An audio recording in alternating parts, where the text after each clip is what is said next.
Hi, everyone. So glad to see all of you join in today. And amidst all these power cuts as well, please bear with us as we navigate all of these technical difficulties. But I think we'll be all right. My name is Emma, and I'm the Communications Jedi for Good Life X. And again, we're so excited to have you all with us here. Tonight is our final session in the Regenerating a Creative Future conversation series. So this series of 5 conversations is brought to you by the Creative Economy Program at British Council Sri Lanka and Good Life X, working in partnership with British Council's program Making Matters, our media partners at Roar Media, and industry expert Lonali Rodrigo. Tonight's session is focused on going beyond corporate social responsibility. We'll be discussing the drivers and barriers to adopting sustainability, circularity, and regenerative practices, the challenges of scale, as well as addressing greenwashing that occurs across industries. Your wonderful set of panelists tonight are Sandya Salgado, a communications and brand strategist, Carole Collet, who is a professor in design for sustainable futures in the UK, Amanthi Perera, who is the head of social sustainability at MAS Holdings, Vikum Rajapakse, who is a co-founder and managing director of Kantala Private Limited. And our moderator tonight is Arj Wignaraja, who is an alchemist for good growth here at GLX. So without further ado, I will pass it off to our moderator, Arj, to get this discussion started. Thank you all again for joining us today.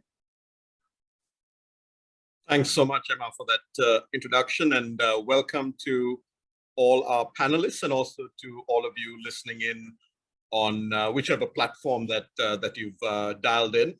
And really looking forward to exploring this 5th and final discussion topic on going beyond corporate social responsibility. And all our panelists in different ways and forms are at the forefront of this transition and are fighting that good fight. So it'd be wonderful to hopefully listen to their insights and guidance as we explore this topic. So to start off, of course, CSR, right? Corporate social responsibility, interestingly, was first formally defined in the 1950s, in fact, 1953, when there was a realization that there ought to be a more defined social contract between the company and its stakeholders, right? And that really defined the responsibilities of a company. And these responsibilities were around 3 areas, right? Around providing jobs and economic growth, doing it profitably, running a business in an ethical manner, and thirdly, becoming more broadly involved in the society and communities that the business operated in, right? So starting to define that more formally. Before that, obviously, we had to rely more on philanthropy, for the industrialists or their families. Through their foundations, they would engage in philanthropy, but that was really separate from the company. And then with the advent of CSR, in the more recent decades, you're starting to see terms like strategic CSR, which is more aligned to the company's mission and to its stakeholders, whether that's employees or customers. And now, much more recently, a real strong push towards sustainability. And then also from a reporting perspective, ESG, environmental social governance frameworks. So companies are really under a lot more scrutiny in terms of how they operate, what investments they're making, and how they're going to report on these behaviors. So you can see this transition, this journey.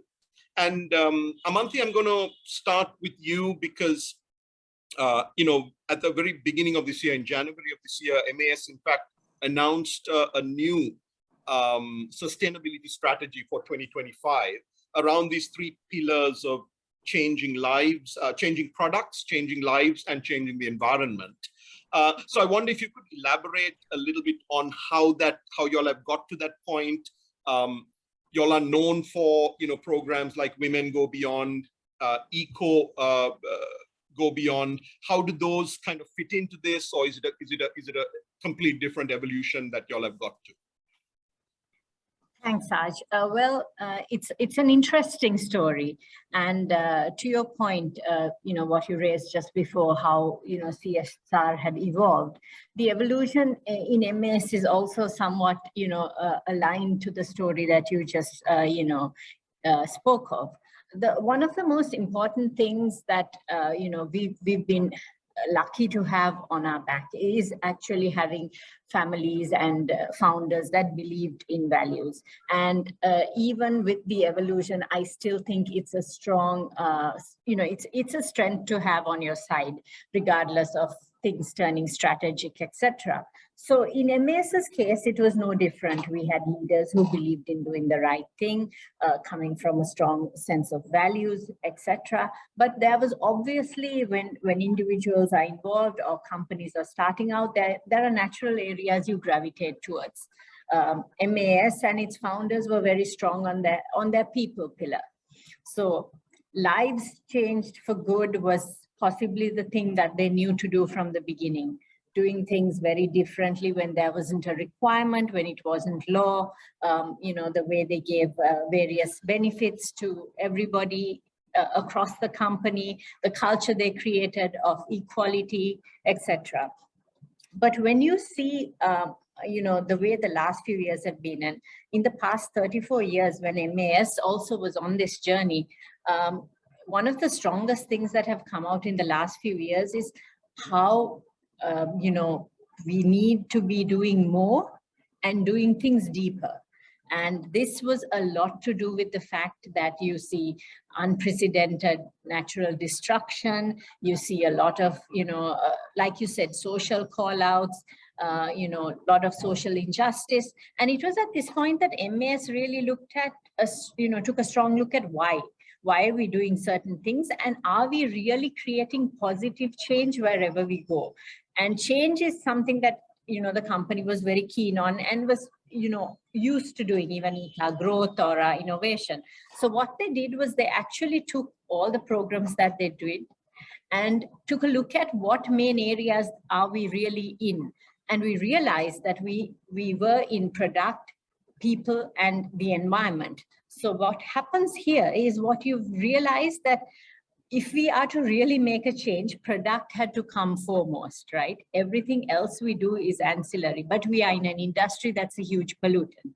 So we really went down the path of products change for good, lives change for good, and planet change for good across 12 commitments, encompassing the usual things on environment, which are like, energy and water and waste, biodiversity, and people around giving meaningful employment, empowering women, our communities, and world-class workplaces.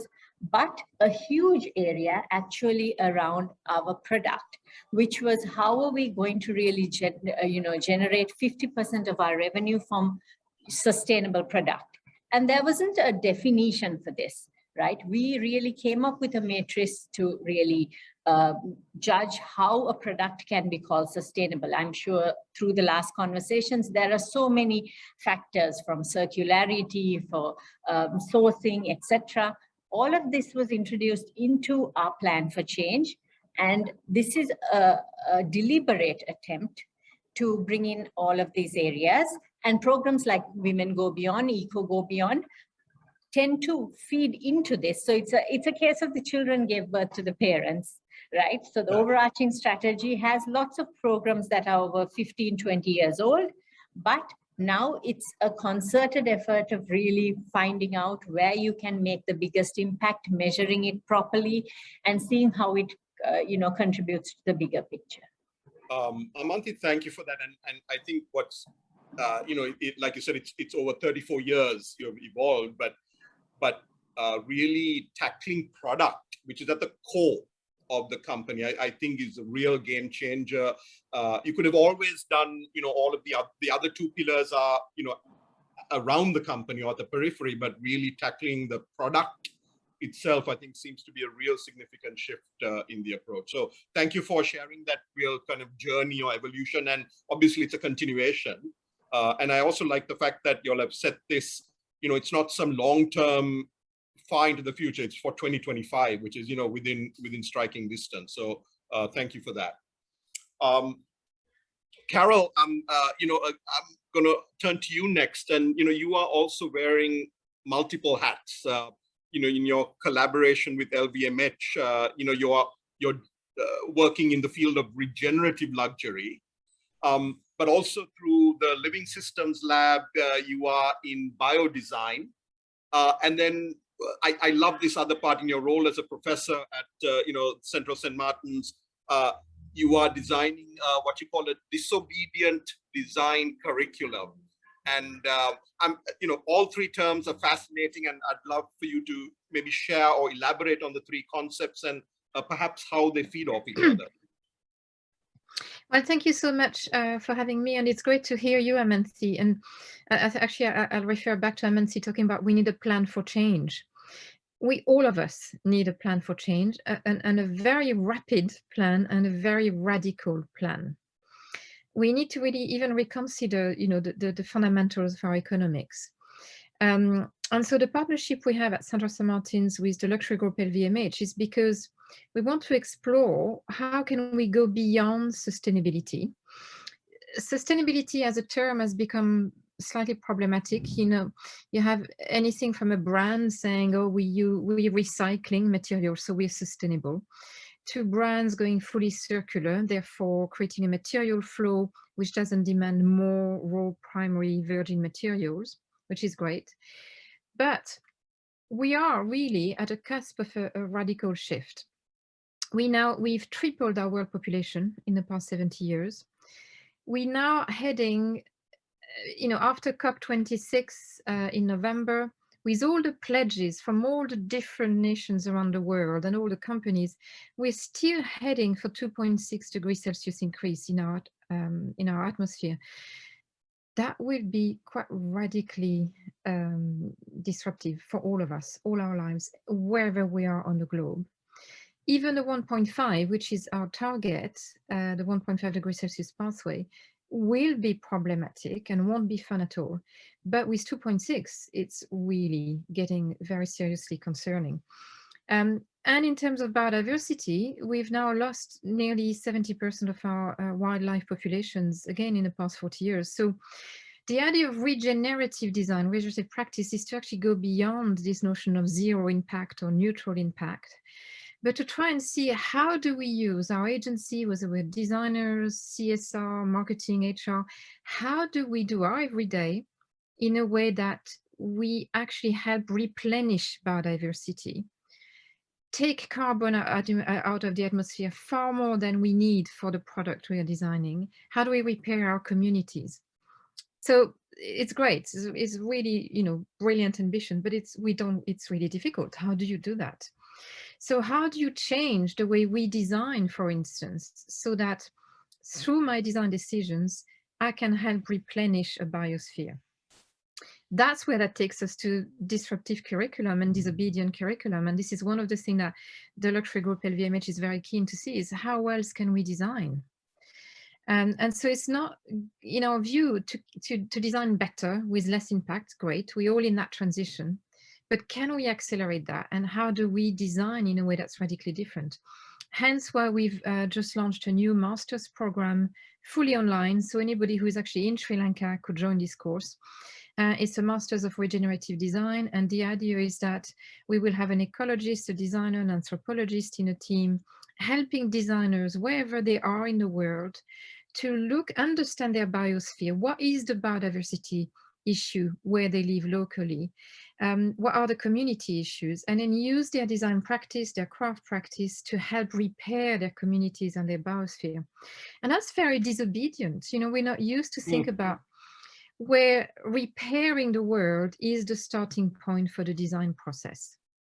That's quite radical. Currently, in design, and I'm very critical of design education, I work at Central St. Martin's and I'm constantly internally challenging what we do, because it's not good enough to just think about designing a product or designing a fashion collection or designing a service. We need to start by understanding, and that's where we talk about whole system thinking or living systems thinking. We need to think about a whole system. We can't just fix one part, not knowing what happens in the rest of the system. And we are embedded in living ecosystems. So that systemic thinking is important. And this is what we do in the Living Systems Lab. Is a research lab dedicated to develop new knowledge informed by living system thinking in the field of art, design, and architecture. So I'm a biodesigner myself, developing new knowledge in how could we explore, for instance, mycelium as embellishing, patterning techniques for textiles to replace petrochemicals. So this is much more fundamental research, looking at, what can we do, what can we learn from biology and from nature. So it's very much a biomimicry philosophy. So that's how everything connects, exploring what does it mean to design for regenerative luxury in the case of working with LVMH, as this is the leading luxury group. But how else do we educate our designers so that they can have a profound, radical, positive benefit? And what can we learn from nature? And this is where biodesign comes in. And Carole, thanks for that kind of explanation as well. And I think, again, interestingly, you're talking about planting that seed at the earlier stage, at the design stage, and getting people to understand thinking like, repairing, you use the word replenish, to regenerate, as opposed to, circularity or kind of recycling. So way beyond those terms, really at the very start, to imagine your ability to replenish or to regenerate. And it's easy to talk about, actually, but it's not easy to do. We're not really clear. How do we do that? Yeah. But it's really this notion of, I think all designers should have fundamentals of ecology. They need to understand how to do a biodiversity impact assessment. They need to understand how the fundamentals of, how traffic cascades work, and how their design choices, because of their material or technology choice, disrupt our ecosystems. Yeah. And I think that needs to be part of the fundamental, the same way most designers now will know about the digital world. I think the ecological skill set has to be integral to design practice. And so we need a radical change in the way we learn and teach design. And this new MA Regenerative Design is really kind of hoping to fill one of that gap. Excellent. And also, it's ecology, and then you also said anthropology. So that, real, that idea of human behavior. And because we have to be holistic. Yeah. And I mean, there's a lot of talk around the climate. Let's fix the climate. But if we don't fix biodiversity, what's the point? And if we don't fix our communities, why are so many people still living in poverty in the 21st century, not having enough food on the table? That's not acceptable. And I think the idea of regenerative design is to have that holistic view. So understanding how to design and support communities, understanding notions of ethics. We don't want designers to go and exploit an indigenous community for their own benefit. So the whole ethical practice is really got to be integral. But the idea of holistic regenerative design is that you repair every angle of the system. So the humans, the non-humans, the biosphere, the atmosphere, the stratosphere, it's really having that system thinking. Fantastic. Thank you, Carole. Really appreciate that. Vikum, I'm going to turn to you and really, you launched this brand Kantala back in 2013, as a vegan, sustainable handbag and fashion brand. But, underlying that was, you had the desire to empower, so the economic, social, but also the cultural well-being, right, of traditional artisans. So it's, it's been a good almost a decade since you launched. And I'm also curious again, Vikum, to see what the journey has been and how perhaps you have evolved from that beginning to where you are now. Thanks, Arj. So actually, until you mentioned, it's been 10 years since, nearly 10 years since we started. Can't even realize that time has flown so fast. So I think when we started off, it was always kind of in our mind, and the kind of the aspiration, the drive to kind of start. Part of it was recognizing the economic potential that Sri Lanka's traditional craft sector, especially the cultural IP, has to be leveraged as an economic asset. So it really came about how can we leverage these IP, implement into the rural communities, create job opportunities for the youth, more job opportunities, so the men and women who migrate overseas as unskilled labor can be retained in the country, create economic opportunities for them. So to be being very frank, we also went in with a slight savior kind of mentality in there. No, with this kind of ideas and aspirations that look here, going and telling them to these craft communities, see, we see the potential, come on board with us and let's do this together and we can help save your economy. But once you start working with them, once you start really sitting down, understanding the craft, the culture, the community, you're really humbled. I mean, it's a very humbling experience. And you actually start to realize in these indigenous community crafts, and there's so much for us to learn.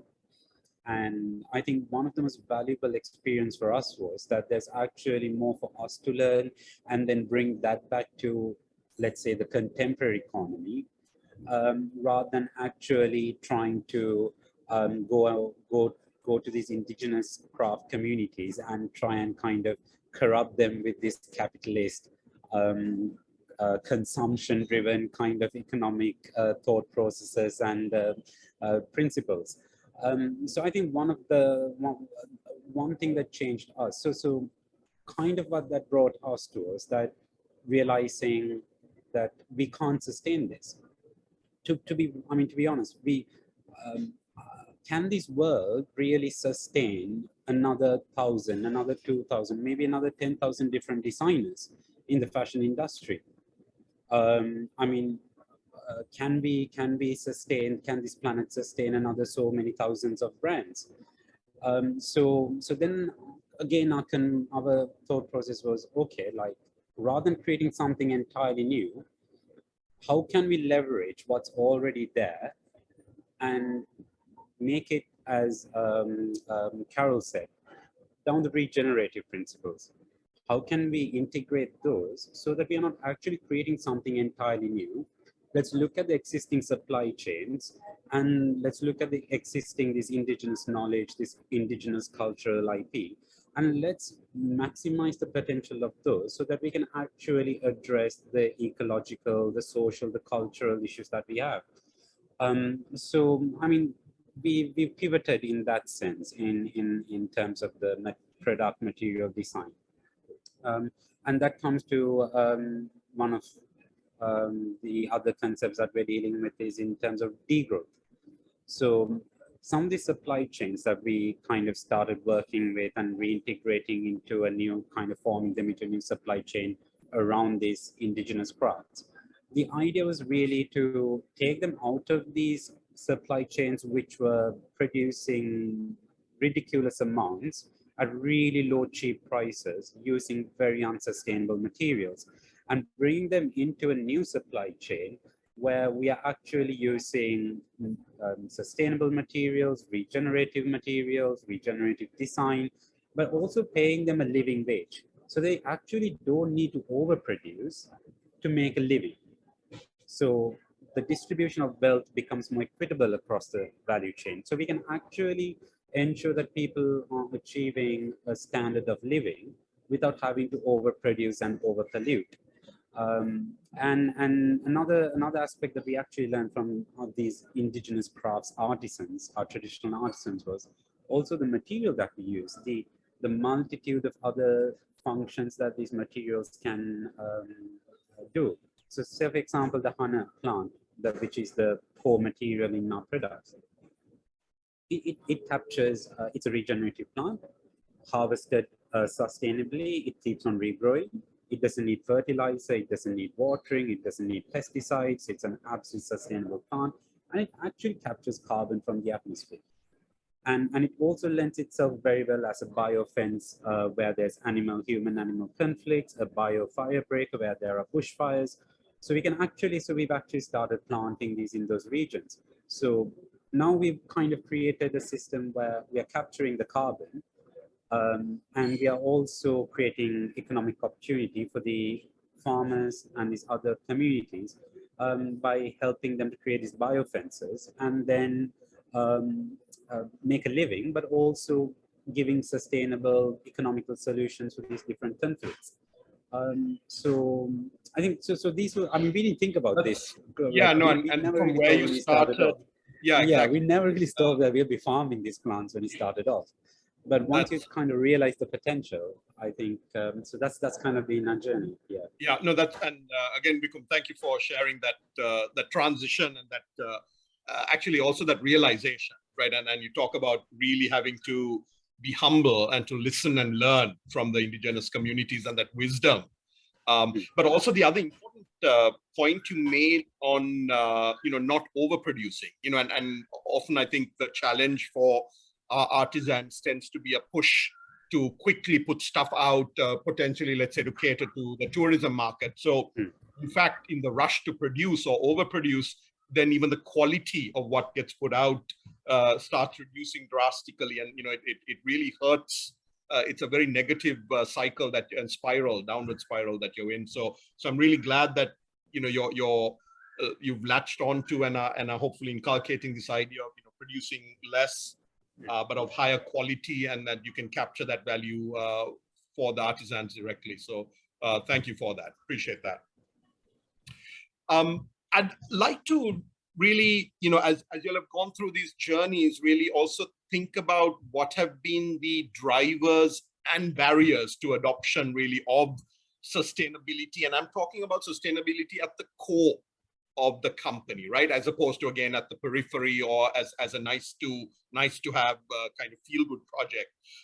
So Sandya, let me turn to you, and again, given your experience working with a number of corporates right across their marketing, advertising, branding strategies and their campaigns, you've had visibility, insight into their thinking, their approaches. So I'd like to get your sense across a number of entities as to what you feel have been some of the enablers or drivers of companies really moving beyond, let's call it, moving beyond the tick the box kind of CSR work. And of course, the flip side of what you see that gets in the way of their ability to really be genuine and authentic in their approach.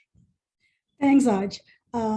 Actually, my almost 3 decades of a journey in the corporate sector and the development sector has made me realize that people have many labels, CSR, sustainability, all of that.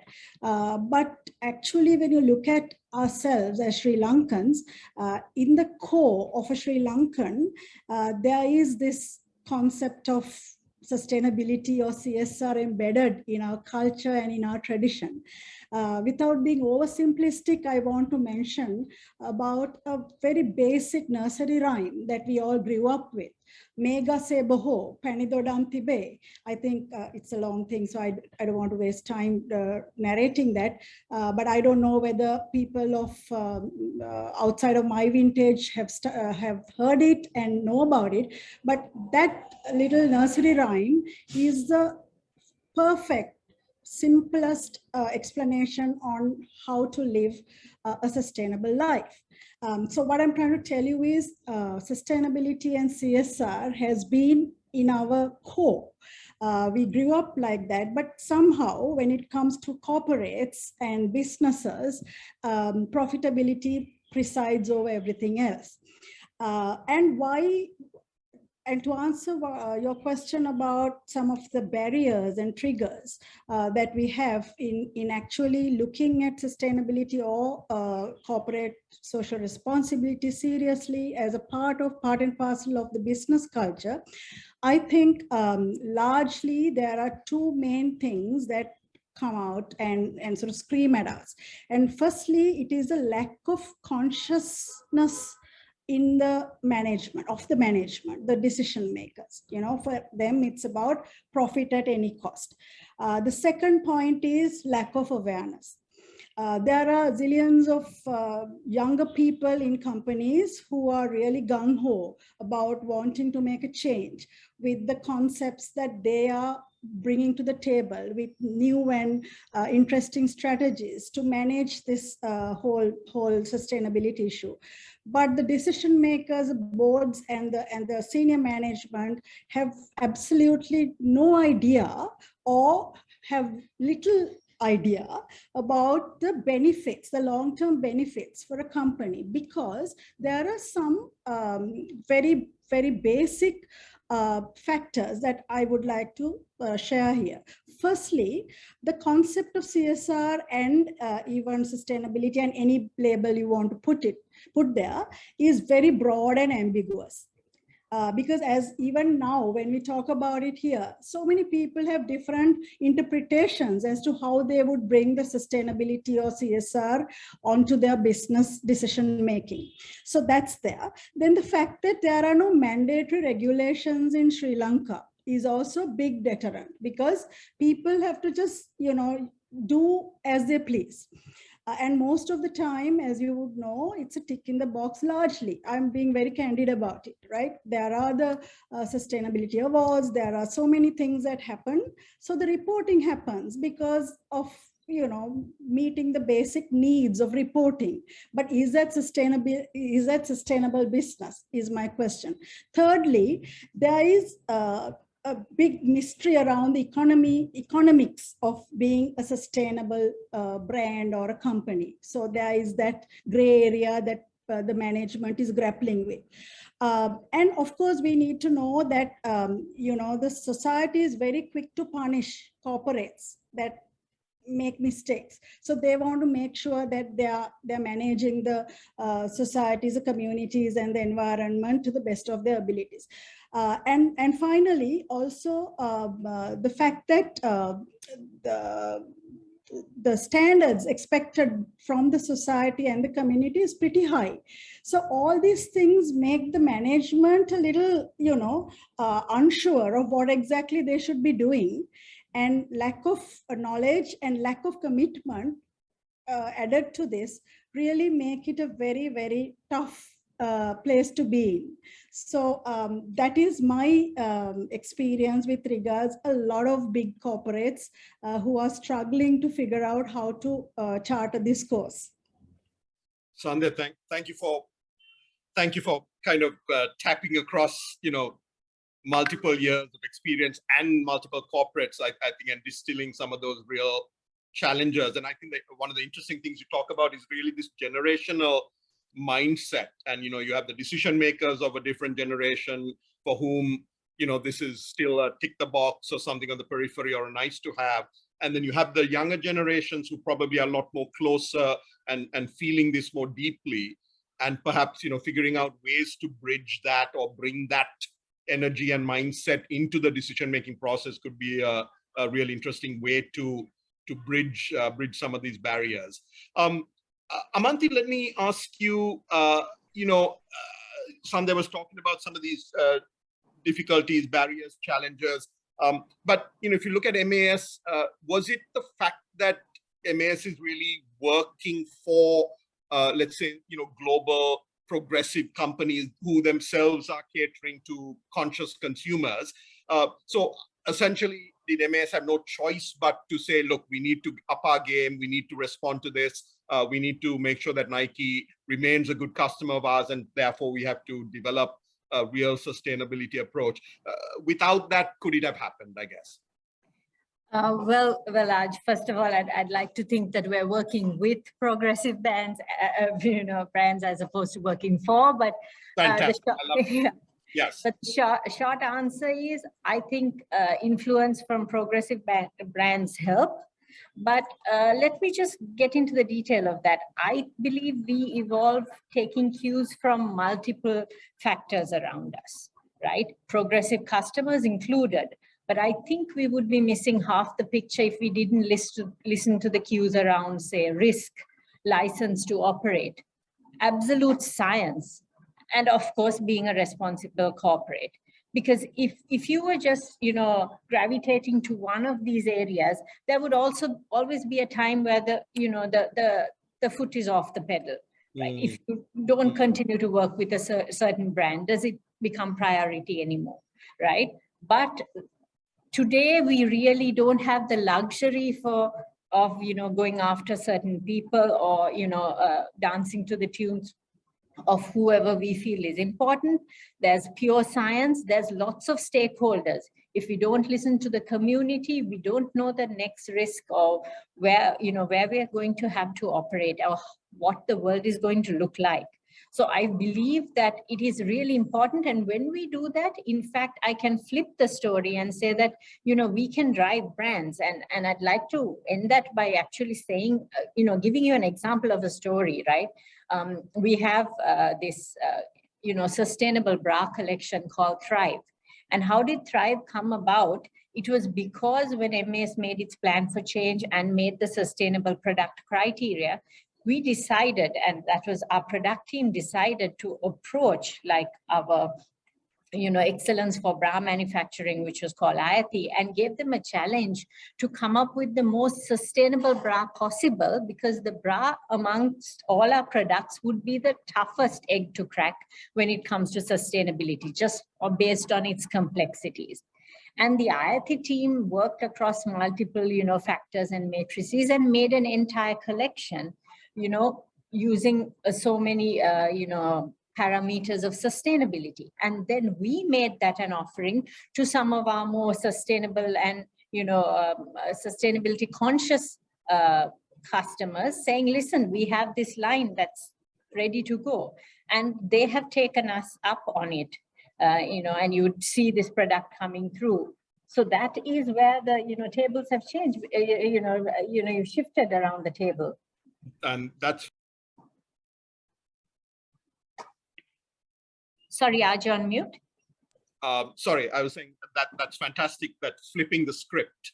And, I hope other entities also in Sri Lanka see that potential, not to be sort of the order taker or taking direction, but actually being able to be the innovator and then taking solutions out into the world and to their customers. So I think that's a fantastic example that you shared with us. Thank you for that. Carole, in a similar vein, and based on your understanding of LVMH and you've collaborated with them, is it because they are in a luxury category, premium segment with high margins that, no pun intended, that do they have the luxury of experimenting and working with regenerative design, regenerative luxury, and can a regular brand even ever hope to do what LVMH is trying to do?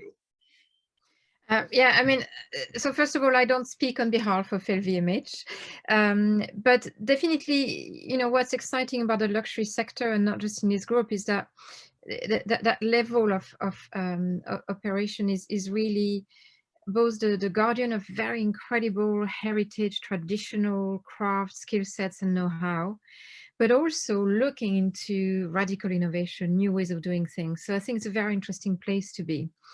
But when it comes to regenerative design, I think anybody should do it. It's not about who should do it. It should be a cultural shift, a deep cultural shift, where the act of purchase as a consumer should bring a positive benefit to the planet, where the act of design should actually repair. But I think that's not a privilege of luxury. I think that's any level of the market should be looking at this, because then that would really start to really have a much more impactful system shift.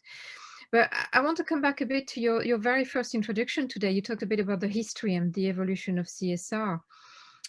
But and I think something to add to that is quite often the CSR teams have evolved and they've grown. But I see, and I'm not talking about LVMH now, but I see in different brands, in particular in fashion, where you have a CSR team somewhere not really talking to the design team. You have different teams that have evolved with different visions, different targets, different skill sets. And I think we need more bridging. We need to decentralize this notion of accountability. But we also need to go beyond being accountable to us humans. How are we accountable to rivers? How we are accountable to that, to that mountain? How are we accountable to other species? And I think currently CSR strategies, wherever I look, are still anthropocentric, human-centric. So is design. And of course, again, very easy to say that, not easy to start thinking differently. But we really need to engage with the non-humans. You know, the idea of designing for biodiversity, looking at living soil, for instance, how do we repair our soil? How do we make sure our little earthworms are super happy? And that can be through conscious decisions. And LVMH is very interested in looking at particularly biodiversity. It's one of their key targets. And they've set up a new research center for their wine and spirits sector, particularly dedicated to research how we can continue, you know, producing the most amazing champagne, but at the same time actively repair biodiversity in our soil. And equally, they've launched a brand new R&D research center for sustainable luxury, and that very much is going the regenerative luxury, which will open in south of Paris in 4 years' time now. So there's a real investment in R&D because there's an acknowledgement that we need to look at doing things differently. And there's a knowledge gap. And that innovation gap has to be and will happen through research. And so how do we, you know, as a designer, how do we learn how to design a textile collection that repairs our rivers? How do we even think that we're accountable to a river? You know, it's not a skill set, it's a mindset. And I think we need to shift to that mindset where we think about non-humans, microscopic non-humans, all the way to birds and elephants. And, you know, we do need to think about the impact of our design decisions on the entire living world, because we depend on that world to survive as a species. And Carole, that thinking, you know, again, just the being, you know, we have to be so humble to stop thinking about, you know, us and, you know, human-centered design, and really, as you said, that's and taking into microscopic, you know, living beings that we cannot even see.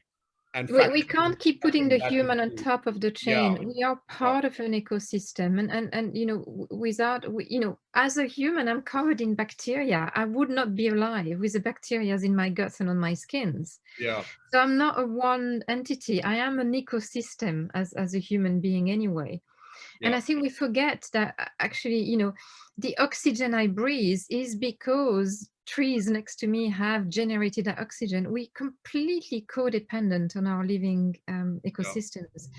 And I think that's, again, it's not a skill set. So when you say, you know, is LVMH, is it because you're luxury, you do that? No, it's a mindset.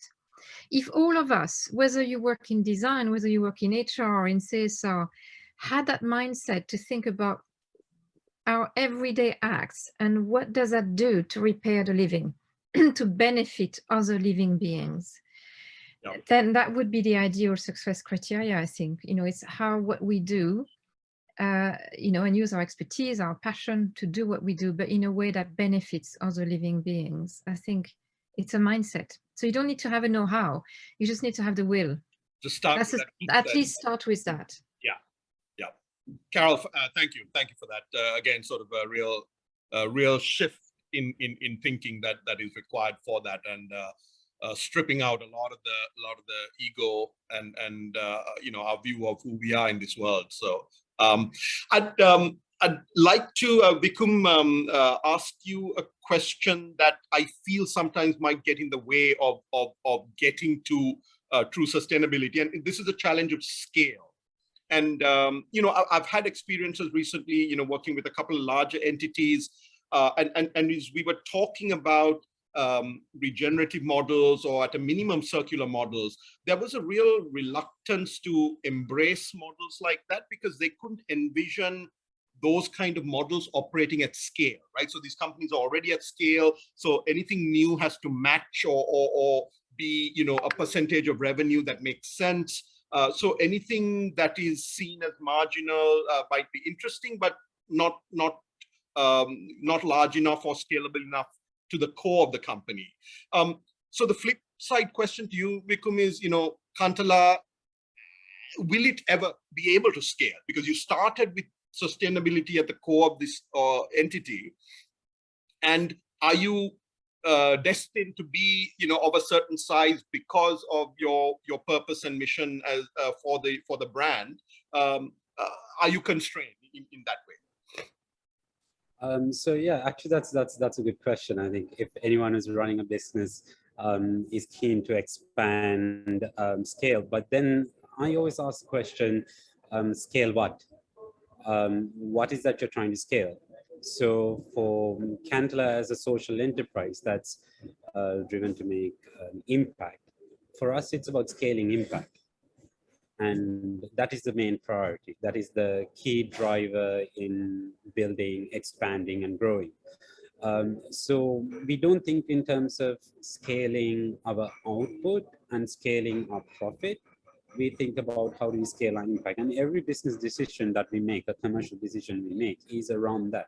So invariably, when you think about scaling impact, you will expand your business, you will expand your output. But because it's impact that you are conscious of, you are always making decision in terms of how does this impact the environment? How does this impact society? How does this impact the communities that we work with? So fundamentally, you would make a decision that is beneficial to everyone, to the environment, that it doesn't, like what Carole's saying, how do we put back into the environment something positive? Like how do we help the environment to heal? How do we help the environment to regenerate its depleting resources? So that is how we would imagine scalability. So obviously, I mean, this is where I come back to this whole point I made earlier, that when we decided that we are not going to create a new supply chain, we are going to take an existing supply chain and readapt it into a regenerative degrowth model. And when you do that, I mean, you can obviously kind of see that you're not scaling just product, you're just not scaling output. Because when you do that, as you said, Arj, at the beginning, in summary before, the quality goes down, the value goes down, and then you get into this very vicious cycle of producing more low quality, low value products just so that you make enough to live. So that's the only way to break the cycle, is to just ask, what are you scaling? And I mean, I would encourage anyone who's listening in today, who's running a business, an enterprise, when you're thinking about growing, if you're an SME, if you're thinking about growing, ask yourself, first of all, what am I trying to scale in my business? Am I just trying to scale purely my output, my profit, or am I trying to scale the positive impact that I'm leaving? And if you ask yourself that question first, and then you go down the road of scaling your impact, you're actually going to leave a positive result. So I think we need to be kind of tweak that question, rather than asking someone in the SME sector, so what's your plan to scale? Yeah, I think our question should be to someone in the SME sector, what's your plan to scale your impact? I think that's, again, Vikum, thank you. That, again, fantastic question that flips the concept of scale and what you're trying to achieve. And I think a lot of people will truly latch on to that, because our understanding at the end of the day, I'm more desirous of making the right impact. And if I can scale that by doing less damage and producing less, there's definitely potentially a path that opens up. So thank you for sharing that. Emma, if I can ask you to share the definition of a term that we're going to explore briefly with this panel. As part of this series, we've been exploring a few different words. We've looked at things like biomimicry in a previous panel, or circular economy. So we have the term that we'd like to explore is greenwash or greenwashing. And as you can see, we've got the definition here, or a definition. The word was actually, again, I think coined in the 1970s in New York, and it related to the hotel industry, where you'd find a bunch of the hotels would put out a little sign that said, if you want to help save the environment, please reuse your towel. This environmental activists actually did the research around that and said, there's actually zero impact this on the environment that this action happens, but what it does do is it makes the hotels more profitable, because they, you reuse the towel and it reduces one wash cycle, but minimal impact on the environment, but bigger impact on their profit, and hence the word greenwashing, which kind of came about. So it's been well over 3 decades since this term came about. And I'd like to get your sense or perspective from you, whether how you might redefine it, expand the definition, again, based on the insights that you've seen.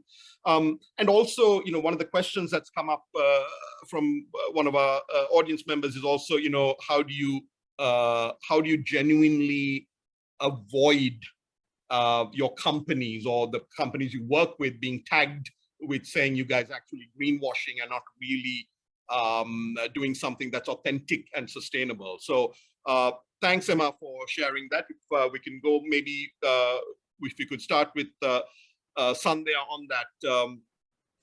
I'm sorry, let me actually start with Carole, just the sense of defining or redefining the word greenwashing. I didn't actually know this came from the hotel sector, so that's great. I've learned something. So for me, there's 2 types of greenwashing. There's a greenwashing from, and I'm going to talk about designers specifically here. A lot of designers will do greenwashing because they're ill-informed, they're fairly naive, or they don't have enough knowledge. So I still sadly meet designers that tell me, oh yeah, but we're using natural cotton, so we're fine, this is sustainable. So this whole myth that natural is sustainable for me is really problematic, because of course the way we do nature, natural as humans, is really problematic. So conventional cotton, for instance, is a disaster for the planet because of how we grow in monoculture intensively with heavy amounts of pesticides. So I see a lot of designers who do greenwashing because they don't know. And so my first big battle is to make sure that they should know.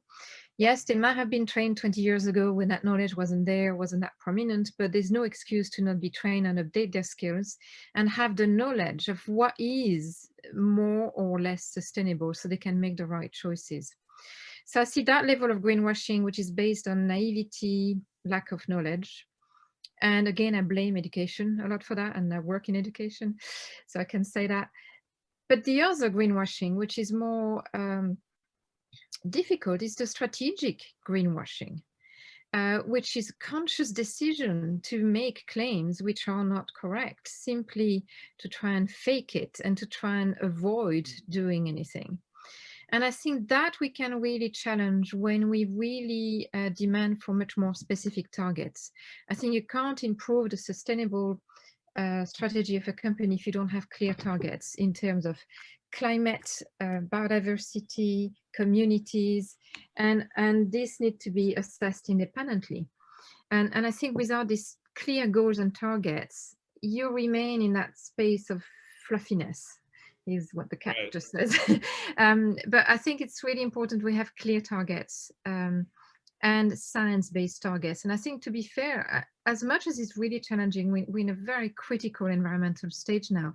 But we've never had so much science. We've never had so much tools to help us. And the science-based target initiatives, if some of you don't know it, I can put it in the chat, but there's very clear guidelines for the fashion sector, for instance, to look at how do you establish your climate plan, for instance. We need to look at a biodiversity plan. But I think it's with clear science-based targets and clear actions, this is how we can avoid that more strategic greenwashing, because now the tools are there, there's no excuse.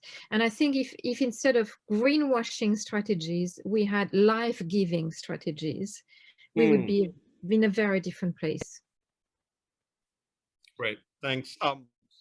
And Amanthi, if I can, again, based on the follow-up to one of the questions from the audience, with MAS, again, how do you all tackle the concept of greenwashing, or are there, again, certain standards that you can point to that you say, look, we adhere to these standards, or how do you grapple with the the potential charge of saying you guys also part of the greenwashing movement? Sure. Sure. I think that was a great question that was raised on the chat. And I'd first like to remove two things.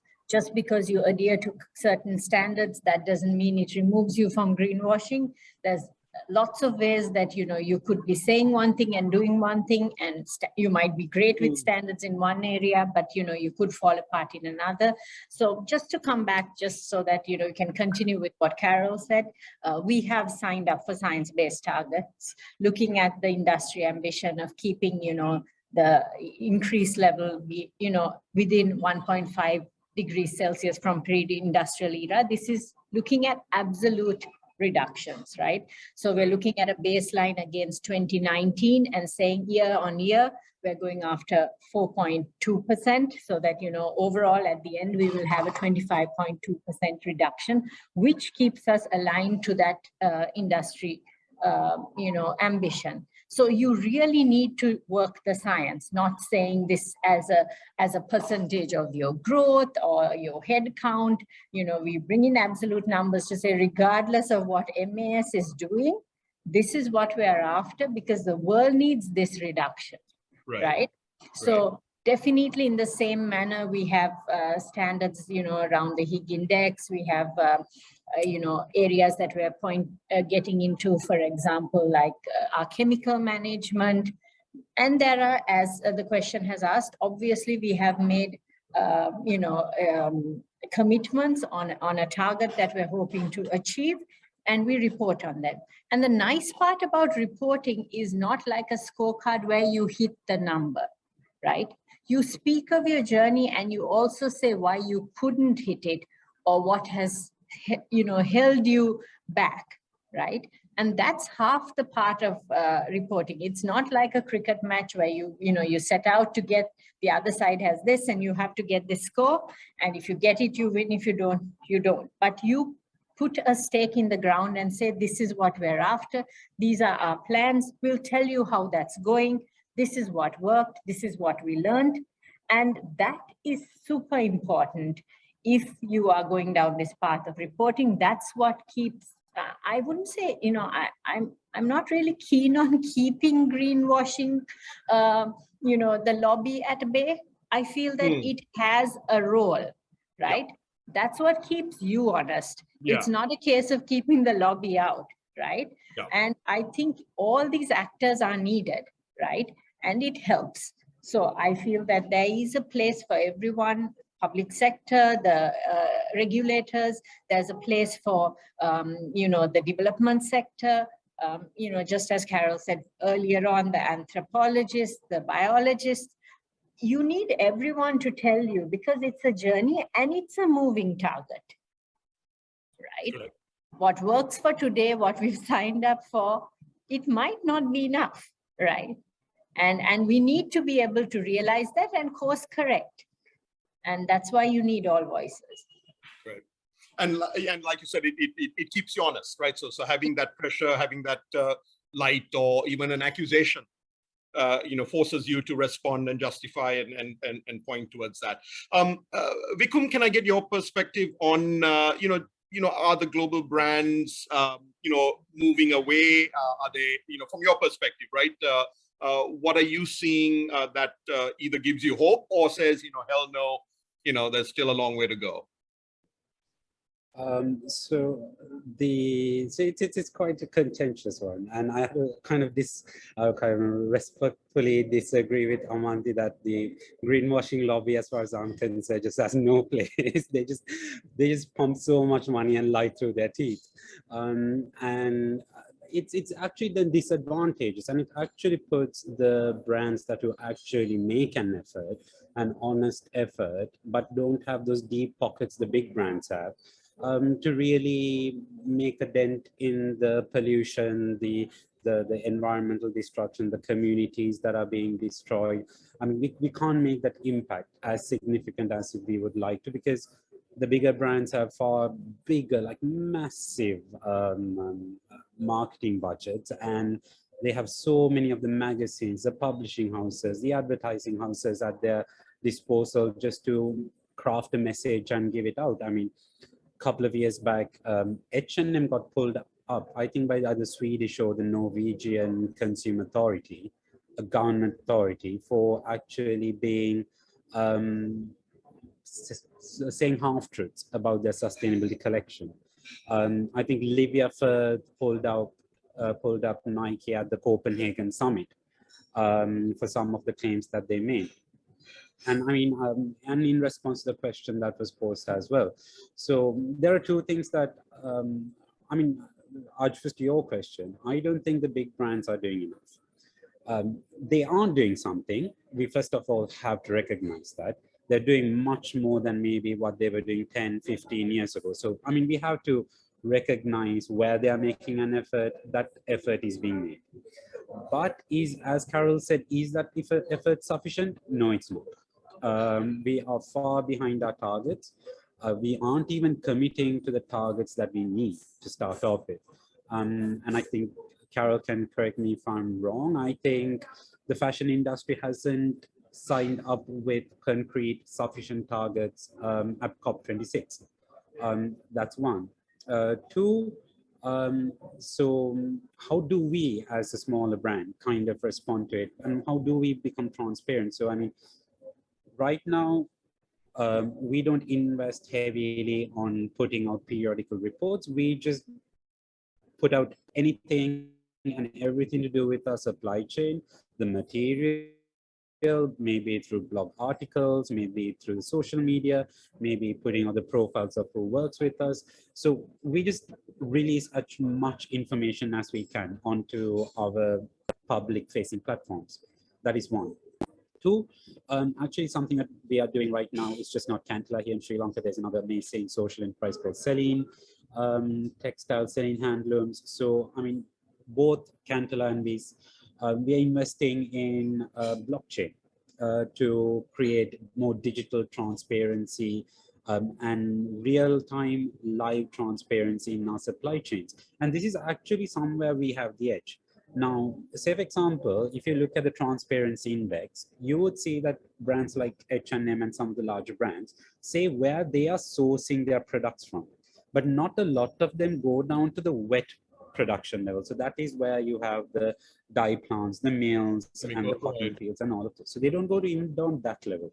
So the problem, and even though they say what are the manufacturing plants they purchase from, you can't find what is the wage, the hourly wage or the per piece wage paid to a person who's stitching or working on that particular product.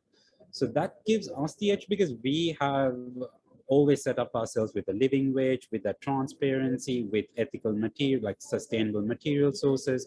So that is where we are going to leverage these technologies so that someone can, be it a consumer, be it an impact investor, be it an auditor from a certification body, that they can have access to these blockchain platforms and live see of a particular product. Who worked on this? Where was the material sourced from? What was fertilizer used? How much of water was used to dye? What was the living wage earned by the person who was working on it? Were they paid on time? I mean, a huge problem we have right now is there are so many apparel plants in the world, throughout the world, where during COVID, brands cancel their orders and still have not honored the payments that they had to. So, I mean, as much as paying a fair living wage, it's also important to pay it at a decent, like a proper time. So this is where I think we smaller brands, ethical, sustainable brands who already have the principles along our supply chains can really take that step forward and call out the bluff of the larger brands who have this massive marketing budgets. So, Vikum, what you're also saying is, that idea of radical transparency really is, the way that you could counter or actually position vis-a-vis, the brands that might be engaged in sort of the greenwashing with all the large budgets and messaging at their disposal. Yeah, absolutely. Yeah, and just ask them, what have you got? Yeah. Yes. Thank you. In the interest of time, I'm going to see if we can take a few more audience questions as they come in. So there's a question around, is there, it's continuing this thought of greenwashing, but is there a new term that's replaced greenwashing? Or, is there a broader, because as things get, more complex and more ways that people might be not being radically transparent, to pick up from where we stopped. Any of the panelists, and I'm opening this, are you all familiar with any new terminology that's coming into you or to describe some of this behavior? Anything that you guys have come across?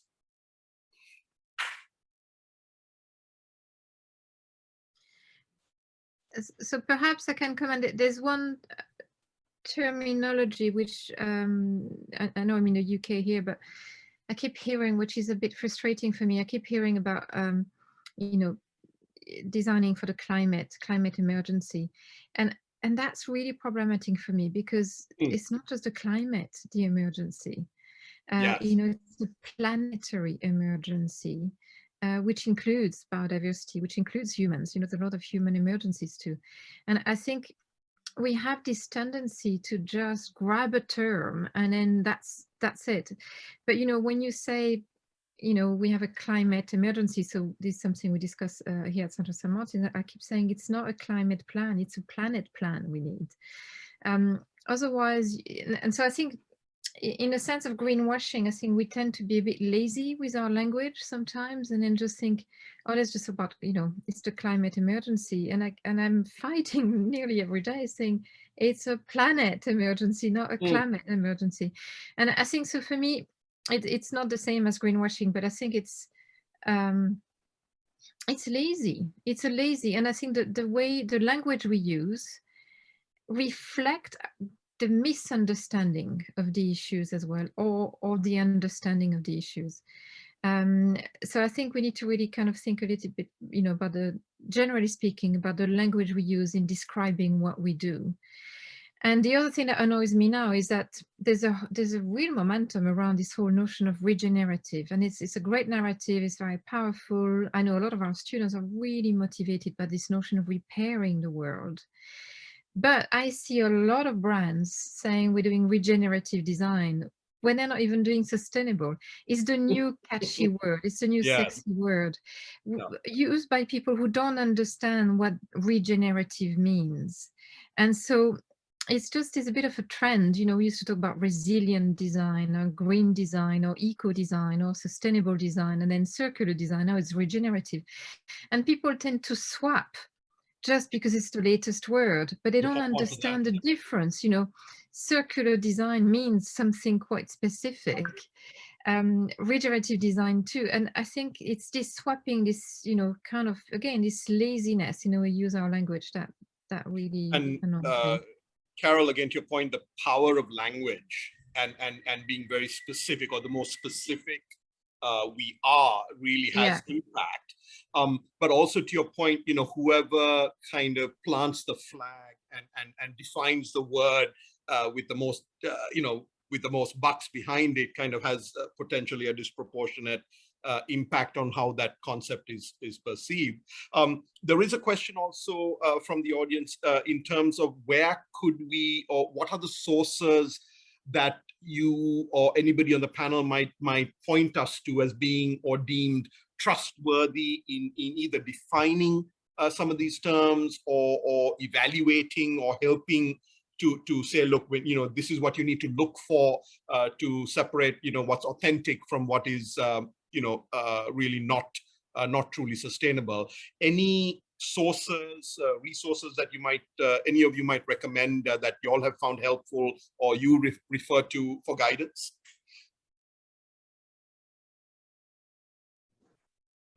If I might add, I would say Fashion Revolution is a very reliable source. So, and they also run the Transparency Index. So, I mean, in the annual Transparency Index report, you can find out a lot about their commitments to their supply chains. So, yeah, I'd say Fashion Revolution is a good source. It's a good one. Great. And then it's to educate yourself as well in terms of your own the actions you can take as a consumer as well. Great. Yes, Carole. I mean, for me, I would say, and that's if you can take it, go to the science report, read the IPCC report on climate, read the UN Biodiversity Framework Plan, go to the organizations that work with evidence-based data before they are translated and transformed by various other organizations and media. So IPCC for climate, the UN biodiversity, UNEP for biodiversity, but I would go to the source so that it's not disturbed, kind of adapted by someone else. By the trend. They're not fun to read. They're quite heavy, compact reports, but if you want the data, I would go to the hardcore report. And Carole, as a true professor, you're saying do the research, do the work, and not just latch onto the trend, right? And that's absolutely really great advice, right? Go to the source material that really defines the problems that we really have to address, and that gets you beyond sort of the trends. There was also a question relating to the local context, and Amanthi, I don't know if you or Sandya might have a perspective on, are there any local entities or bodies that are following or are kind of places where they're following global standards or certifications that again, you look to and say, these are reliable either partners or entities we can work with in a local context. So you've got the global standards, but is anybody bringing those into the market locally in a Sri Lankan context that you might be aware of? So Arj, I'm going to just speak of this very differently, a little bit like what Carole said, right? Yeah. If you really are going after what's best for the community, there's a different approach to take. If you're really going after, say, something like an energy or science, there's a different approach to take. So there is a combination of factors. Yes, there are standards, there are reporting standards, there are standards on energy, there are standards on, social, doing social good, etc. But you really need to understand the materiality of some of them as well, right? Where would you affect it most? And then start there, right? And say, okay, is this something that, if I am to make a change tomorrow, am I going to work on A or on B first, right? And that's a realistic conversation. It might not be the perfect conversation, but I'd say as opposed to doing nothing, you need to start off by understanding where do you affect, where can you make change? And that is not by any means a weakness. I feel that most people, I mean, even with greenwashing, lots of people are afraid to come up in front and say, this is what we're doing. I mean, great case in point is when a famous ice cream brand in Australia decided to put sustainability kind of triggers to the Prime Minister on their ice cream boxes. And everyone was like, okay, these guys are making ice cream, right? They have so much more to do with their water, etc. But if you are having a platform and you can use it, you don't need to be perfect today to do that, right? And so in that manner, going after, speaking to a lot of people, I mean, there are great grassroots level organizations like, Sarvodaya, etc., who would help you with understanding something on the ground. But I still say that, it's almost like a quick fix when you're looking for the proper organization. You need to find out whether it's a fit for you. And is that what you need? Is there some more research that needs to happen anyway, right?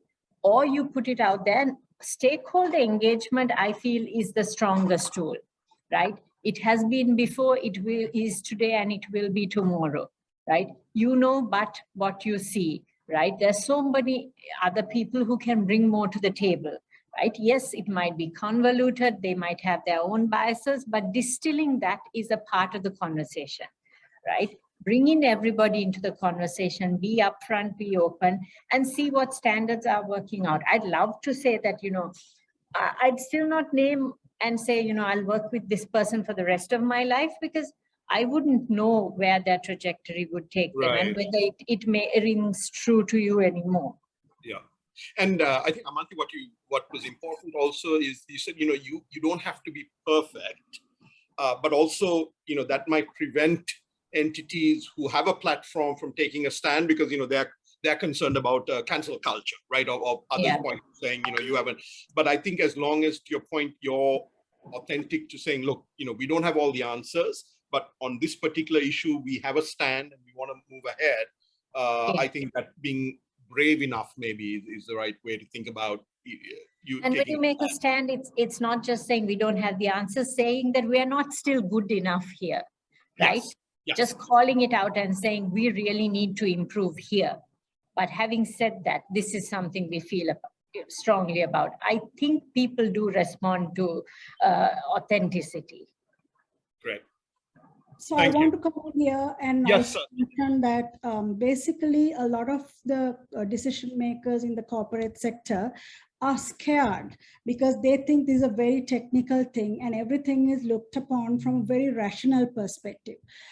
If they look at the problem from an emotional perspective first and see what the emotional impact is and then try to find a solution rationally, I think a lot of this fear psychosis in approaching this subject can be managed better. So it's not about what are the standards, what are the global standards or local standards, but what is best for my company or my brand, which will make an impact, a positive impact to the people and the planet, and of course, finally, the profit.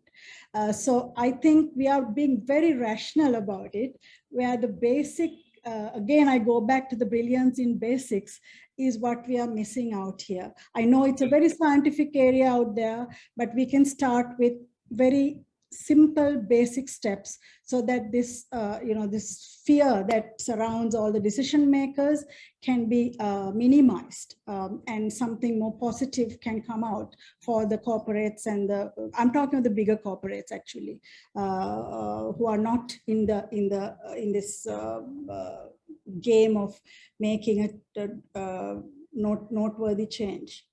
And again, I think Sandya, you're pointing to a lot of unlearning that has to happen, because you're not supposed to bring emotion into the corporate boardroom and make decisions based on emotion and heart, right? So I think you're again pointing to similar to different ways of unlearning that needs to take place to really have an effective way forward.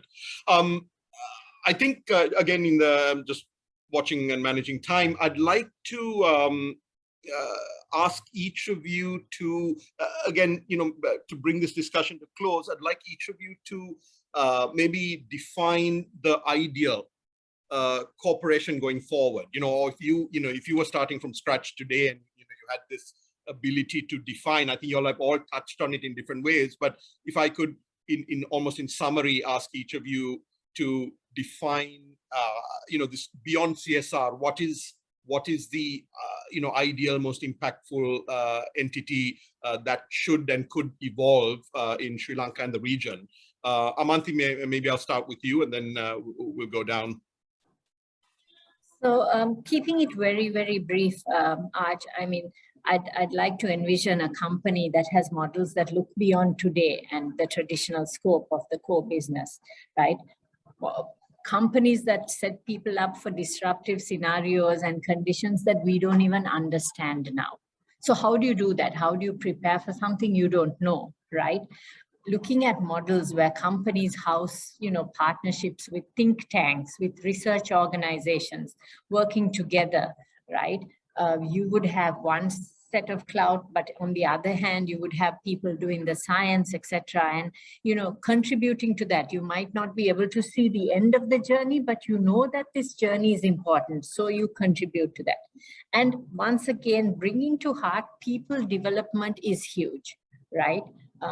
Just understanding this is by bringing public development sector secondments into companies, right?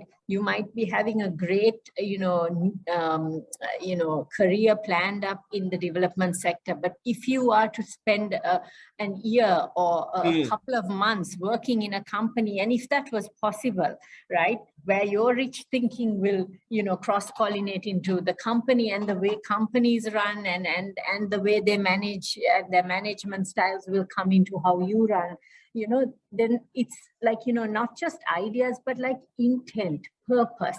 Those ideas will transcend into this, you know, the chat is talking about it transcending into the boardroom, etc. Everything starts with education, right? If you have people, those young people coming in, taking over a project for a shorter period of time so that there's voice, there's agency, you know, the future company, if it has that model, right? I mean, that's where I'd like my son and daughter to end up, you know? Right. Fantastic. Thank you, Amanthi. Sandya, may I ask you to paint a picture for us? Yeah, so my ideal company would be, the topic itself is going beyond CSR, right? So we talked about all what the company would do about their brand or their core business. But I'm also wishing and hoping that a company would look at just beyond that and another pillar of putting in some effort to build the arts and culture of our country. Because when you develop the arts and culture, you create a creative mindset of a new generation. And that creative mindset becomes an innovative mind. So we need to start from there. So not just look at the company's business and how the company can be responsible for what they utilize in the planet, but can they also go one step ahead and do something about developing the creative mindset of a child or the new generation, which enhances by adding to the arts and culture of this country. Just an example of like what John Keels is doing with their John Keels Foundation, where they're really, it's not, I don't think it's an integral part of their business, but they've just stepped out of their comfort zone and doing something more than what their businesses will benefit. So that is what I would really wish for, apart from all the good things that the company should do in making sure that, they develop sustainable brands and companies. So that's my wish. And again, going down that path is scary. It opens up a Pandora's box, but you're still being brave and kind of pursuing that path of supporting the creatives in ways that you don't know. There's no specific ROIs, but the impact could be phenomenal. Thank you for that. Vikum, can I ask you to share your thoughts on the... Yes, I'm sorry, I just some technical issues as the current just went out and the electricity. So I mean, there's this when I think of like the ideal kind of company or paint that future's picture of Sri Lanka, I think there's a lot for us to draw from our history. I mean, we talk about social enterprise quite prominently, social enterprises right now, but Sri Lanka had one of the very first entities, enterprises that had shared the attributes of a social enterprise. So I think I personally want to see businesses which are mindful or a combination of being kind and mindful together, because I think misplaced kindness can also come to bite you back. I steal this term from a very famous monk who lives in Australia right now called Ajahn Brahmavansa, and he uses this term called points together mindfulness and kindness and calls kindfulness. So I think that is, yeah, I think business, anyone, I think it can be a new entity, it can be an existing enterprise. I mean, anyone can make that commitment, and I think we can see significant, meaningful change. Thank you for that, Vikum. And Carole, may I end with you with, again, sort of defining that ideal entity? I'm loving this conversation. It's so great to meet you all, really inspirational. So what I want to say is I think Sri Lanka should become the country that prototypes a regenerative economy as the model that we all need to adopt. And a regenerative economy based on what Vikum just said, this notion of kindness, giving back, this notion of flourishment. what, because we're talking about fashion and CSR, but we need to think about a bigger picture. So how can we transition from our current linear economy, which is profit driven purely in terms of finance profit for humans? How do we now shift to an economy that is replenishing, where we can all flourish together, so that a farmer is well paid? Do you see what I mean? I think we need to really kind of move into that direction. And I think Sri Lanka is in a really good position to prototype what that new economy looks like, so we can all learn from you. And again, Carole, given the challenges that we are facing today in the traditional economic sense, maybe, as people say, it's too good a crisis to waste in one sense, and might actually be forced to develop and drive certain alternative models that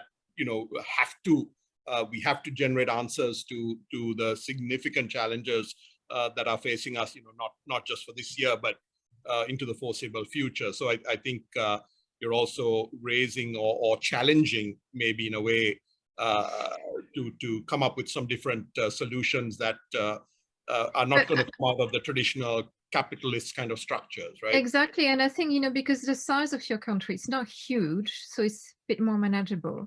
The geolocalization, the fact that you have an incredible heritage, but you're also very future facing. I think you're in exactly the right position to really, take the lead on what does that regenerative economy look like. And we need to do it, through pilot programs and yes, over time, pilot programs, companies leading the way. Certainly not overnight, but I think you've opened an interesting path or avenue for us to really think about as well. And then I'll come and visit. Oh, absolutely. You can show me how to do it. I think all the panelists would love to meet up and kind of continue this conversation. In fact, again, for the interest of time, I have to pull up here and hand back to Emma, but I have to thank all of you for sharing your wisdom and your insights and your lessons. Some of them learned through the School of Hard Knocks. So appreciate all of you being on this panel today. Thank you. Over to you, Emma. Thank you so much, Arj. I am beaming. I am so happy, excited. What an incredible session that we all just listened to. Carole, we accept, we are ready. I think all of us here on this call and in the whole conversation series, and everyone who's been a part of putting this together, are ready to really take these creative economies to the next level. I think it's a job that we can all do together. And that we're all kind of working on in our own corners, but definitely something that can bring us all together and make happen. I want to thank you all again.